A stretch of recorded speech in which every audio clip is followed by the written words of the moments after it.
Diversity is strength.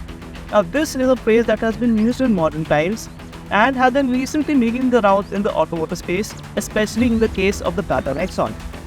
This SUV already gets petrol, diesel and electric powertrain options, and now Tata Motors have added CNG power to the mix.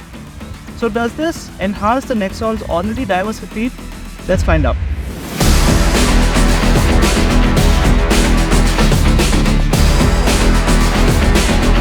Apart from the iCNG logo, you get everything from the standard Nexon inside and out. This includes 2 digital screens, a wireless phone charger, a panoramic sunroof, wireless smartphone connectivity and ventilated front seats. Also, the CNG switch is nicely integrated into the touch-based center console panel, which doesn't make it look out of place.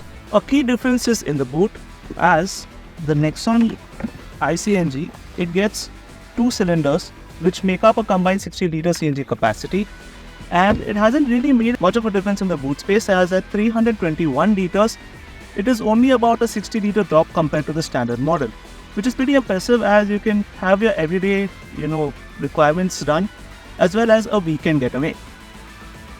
The powertrain in question is the familiar 1.2-litre Revoltron, but this is the first time that a turbo petrol engine gets CNG bike to 10. In CNG mode, it makes 100 horsepower, with the top figures remaining identical. Does it affect the driving experience? Let's find out. We all know that this turbo petrol engine in its standard petrol configuration isn't the most enthusiastic of units and is best suited for city conditions. Fortunately, in CNG mode, the drop in performance is very minor and, more importantly, consistent, while also cruising along well at open stretches. More importantly, the switch from petrol to CNG mode is pretty seamless. While we would have liked an automatic option, the 6-speed manual gearbox it is limited to does the job, even though the shifts feel clunky at lower gears. Despite the added CNG cylinders at the back, it hasn't really made a noticeable difference in ride and handling, which is a positive thing, as the Nexon iCNG feels familiar to its standard counterpart, providing a fairly balanced experience for multiple scenarios.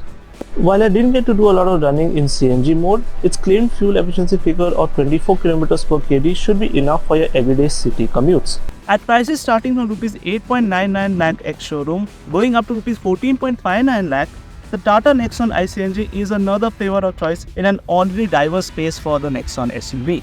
Yes, there is a price premium of up to Rs 1 lakh depending on the variant, but you get a lot for this package.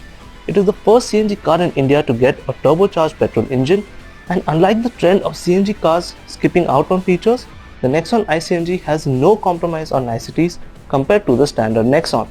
In the end, the Tata Nexon iCNG should give this nameplate a further leg up over the competition, while also living up to the phrase, diversity is strength.